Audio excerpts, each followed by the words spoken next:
अस्सलामुअलैकुम dear students. हम chapter number 6 कर रहे थे। साइलेंस जोन तक हमने कंप्लीट हो कर लिया था। नेक्स्ट हमारे पास है जी बीट्स। बहुत इंपॉर्टेंट टॉपिक है और कोई मुश्किल नहीं है, थोड़ा सा समझेंगे तो इंशाल्लाह समझ आएगी आपको बीट्स क्या है। ये दो स्पीकर्स हैं जी, स्पीकर 1 और स्पीकर 2। आप देख रहे हैं डायग्राम में, स्पीकर 1 है और स्पीकर 2 है। अब दोनों स्पीकरों से निकलने वाली आवाज की फ्रीक्वेंसी डिफरेंट है। लेट्स सपोज इस स्पीकर से निकलने वाली आवाज की फ्रीक्वेंसी 250 हर्ट्ज है। सपोज कर रहा हूँ 250 हर्ट्ज है, ठीक है। जबकि दूसरे स्पीकर से जो आवाज निकल रही है उसकी फ्रीक्वेंसी 252 हर्ट्ज है, 252 हर्ट्ज है जी इसकी फ्रीक्वेंसी, ठीक है। यानी सिर्फ 2 हर्ट्ज का फर्क है। अब दोनों एट अ टाइम आवाज पैदा करना शुरू करते हैं, ठीक है। आवाज आगे की जानिब ट्रेवल करेगी, आवाज पैदा करते हैं। अब वो जो सुनने वाला होगा उसको आवाज कुछ ऐसे सुनाई देगी कि दोनों आवाजें अलग अलग सुनाई नहीं देंगी। हालांकि दोनों की आवाजों की फ्रीक्वेंसी डिफरेंट है, लेकिन दोनों आवाजें अलग अलग सुनाई नहीं देंगी, बल्कि एक ही आवाज सुनाई देगी। और वो ऐसी आवाज सुनाई देगी कि कभी वो आवाज ऊंची हो रही होगी और कभी वो आवाज मध्यम हो रही होगी, ठीक है। कभी ऊंची हो रही होगी, कभी मध्यम हो रही होगी।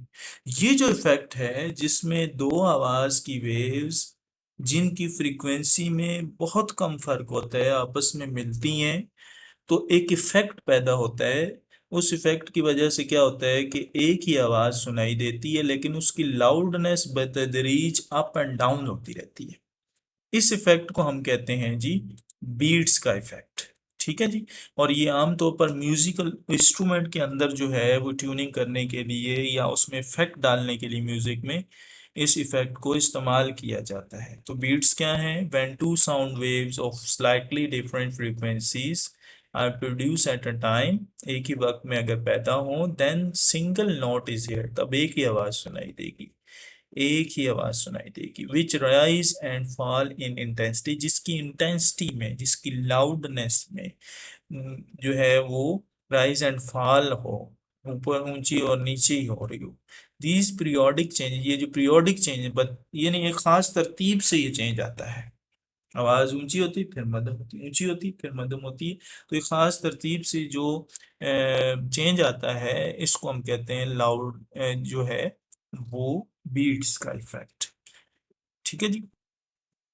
तो नेक्स्ट हमारे पास है जी बीट्स से अगला टॉपिक है यूजेस ऑफ बीट्स क्या है और इक्वेस्टिक क्या चीज है।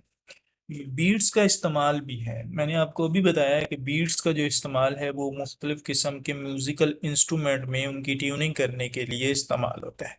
Beat are use to find unknown frequencies, बहुत सारी अननोन फ्रीक्वेंसीज को, यानी म्यूजिकल इंस्ट्रूमेंट की फ्रीक्वेंसीज हो गई या किसी भी आवाज़ की फ्रीक्वेंसी को मालूम करने के लिए इसको इस्तेमाल किया जाता है बीट्स को। दूसरा मैंने आपको बताया म्यूजिकल इंस्ट्रूमेंट में ट्यून करने के लिए इस्तेमाल होता है। और तीसरा जो है use to produce variety of sound, जब ट्यूनिंग की जाती है ना म्यूजिकल इंस्ट्रूमेंट में तो उससे जो है वो एक डिफरेंट क्वालिटी ऑफ साउंड जो है वो प्रोड्यूस होती है। तो इस तरह हम वैरायटी ले आते हैं आवाज़ की, आवाज़ के अंदर, म्यूजिकल साउंड के अंदर हम वैरायटी ले आते हैं। इसको हम कहते हैं जी बीट्स का यूज। इक्वेस्टिक्स क्या है? अब ये इमारत आपके सामने है, ये एक मस्जिद की इंटरनल स्ट्रक्चर है। अब मस्जिद का इंटरनल स्ट्रक्चर इस तरीके से या गुंबद बनाने का मकसद क्या है? एक तो हमारे मज़हब के अंदर जो है वो गुंबद बनाना एक अच्छा, मस्जिदों के अंदर शुरू से चलता आ रहा है कि गुंबद बनाया जाता है, मस्जिद जब बनाई जाती है। लेकिन इसका एक और फायदा भी होता है। अब गुंबद बनाने का फायदा या गुंबद बनाना कब शुरू किया गया था कि जब पुराने जमाने में तो स्पीकर नहीं होते थे, ठीक है। अब तो स्पीकर सिस्टम आ गया है, हर जगह पे स्पीकर जो है वो लगे होते हैं। लेकिन पुराने जमाने में ये काम नहीं होता था। तो उस वक्त लोग क्या करते थे कि इमारतों यानी ख़ास तौर पे मस्जिदों का स्ट्रक्चर ऐसा तामीर करते थे अब कि उसमें आवाज़ ज़्यादा से ज़्यादा फैल सके और आ सके, हर सामे के पास, सुनने वाले के पास वो आवाज़ पहुंच सके। तो उसके लिए जो है वो एक ग्लोब सा स्ट्रक्चर यानी कि एक गुंबद नुमा स्ट्रक्चर जो है वो बनाया जाता है। अब चारों सिमतों से आवाज़ रिफ्लेक्ट होकर ऊपर की जानिब जो जाती है वो नीचे की तरफ आ रही होती है। इस तरह एक्चुअल में आवाज़ की जो इंटेंसिटी है वो बढ़ जाती है, जिसकी वजह से नीचे खड़े हुए लोगों के कानों तक वो आवाज़ बआसानी पहुंच जाती है। अब ये जो तरीकाकार है, ये इस जिसमें हम आवाज़ को बढ़ाते हैं या उसके इफ़ेक्ट को चेंज करते हैं बाय कंस्ट्रक्शन, ठीक है, इमारतों की मुख्तलिफ डिज़ाइनिंग में और उसकी कंस्ट्रक्शन को चेंज करके हम जो आवाज़ की इफ़ेक्ट को चेंज करते हैं, इस प्रोसेस को हम कहते हैं जी एक्विस्टिक्स। एक्विस्टिक्स क्या है? ये एक ऐसा अमल है जिसमें हम मुख्तलिफ साइंसी तरीक़ाकार इस्तेमाल करके या मुख्तलिफ तरीक़ाकार इस्तेमाल करके डिज़ाइनिंग करके इमारतों की आवाज़ के इफ़ेक्ट को चेंज करते हैं। इसको हम एक्विस्टिक्स कहते हैं। It is the application of result of scientific study of sound in design of building hall and concert room। बड़े बड़े हॉल बनाए जाते हैं, ठीक है। एक्विस्टिक एक ब्रांच है फिजिक्स की, जिसमें हम इस चीज को ही स्टडी करते हैं कि हम कैसी इमारत बनाएं जिससे जो ऑडियंस है यानी सुनने वाले जो हैं वो सामे जो हैं वो आवाज को ज्यादा क्लियर सुन सकें, उसमें इको पैदा ना हो, उस वो आवाज ज्यादा क्लियर उनके कानों तक पहुंच जाए, उसमें गूंज ना हो।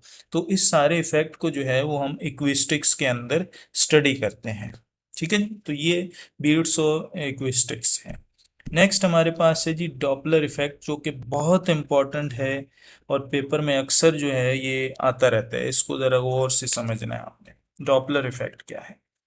डॉपलर इफेक्ट को समझने के लिए ज़रा ये एक एग्जांपल ले लेते हैं हम। देखें, एक शख्स दो शख्स हैं, एक इस तरफ खड़ा है और एक इस तरफ खड़ा है। अब एम्बुलेंस जो है वो इस शख्स से गुजर कर आगे की जानिब जिस दूसरे वाले शख्स के करीब पहुंच रही है, यानी एम्बुलेंस इस शख्स के करीब पहुंच रही है जबकि इससे दूर हो रही है। अब एम्बुलेंस की आवाज तो चेंज नहीं हो रही, ठीक है, लेकिन जो ये दो लोग हैं ना, ये जो खड़े हैं, ये वाला और ये वाला, ये दोनों मुख्तलिफ आवाजें सुनेंगे। अब उसकी सुनने की वजह यह है कि आवाज जो है जब आवाज तो चेंज नहीं हो रही, एक्चुअल में चेंज नहीं हो रही, हकीकी तौर पर आवाज चेंज नहीं हो रही, लेकिन ये जो आवाज पैदा करने वाला जिस्म है ना, यानी एम्बुलेंस है जो आवाज पैदा कर रही है, इसकी हरकत की वजह से आवाज की फ्रिक्वेंसी में चेंज आ रहा है। क्योंकि ये एम्बुलेंस इस शख्स के करीब पहुंच रही है तो आवाज की फ्रिक्वेंसी इस शख्स के लिए बढ़ रही है, जबकि इस शख्स से एम्बुलेंस दूर जा रही है तो आवाज की फ्रीक्वेंसी इस शख्स के लिए कम हो रही है। अब ये फ्रीक्वेंसी में चेंज जो है वो आवाज पैदा करने वाले जिस्म की हरकत की वजह से पैदा हो रहा है, यानी उस एम्बुलेंस की हरकत की वजह से पैदा हो रहा है। तो इस इफेक्ट को हम कहते हैं, यानी जाहिरी इफेक्ट, वो जाहिरी इफेक्ट जिसमें आवाज पैदा करने वाले जिस्म की हरकत की वजह से आवाज में फर्क महसूस, आवाज की फ्रीक्वेंसी में जो फर्क आता है उसको हम कहते हैं डॉपलर इफेक्ट। यानी आवाज पैदा करने वाले जिस्म की हरकत की वजह से आवाज की फ्रीक्वेंसी में जो फर्क आता है उसको हम डॉपलर इफेक्ट कहते हैं। ये इसकी डेफिनेशन है, द एपरेंट चेंज यानी ज़ाहिरी फ़र्क in the pitch of sound, pitch का मतलब है frequency of sound, pitch of sound caused by the relative motion of their source of sound और द लिसनर, यानी आवाज़ पैदा करने वाले जिस्म की या तो हरकत हो या सुनने वाले जिस्म की हरकत हो रही हो, तो इस दौरान जो आवाज़ की फ्रीक्वेंसी में ज़ाहिरी फ़र्क आता है उसको हम कहते हैं जी डॉपलर इफेक्ट, ठीक है। इस डॉपलर इफेक्ट को मज़ीद हम आगे देखेंगे और इंशाल्लाह नेक्स्ट जो है वो हमारा आखिरी टॉपिक होंगे। नेक्स्ट वीडियो के लिए अल्लाह हाफिज़।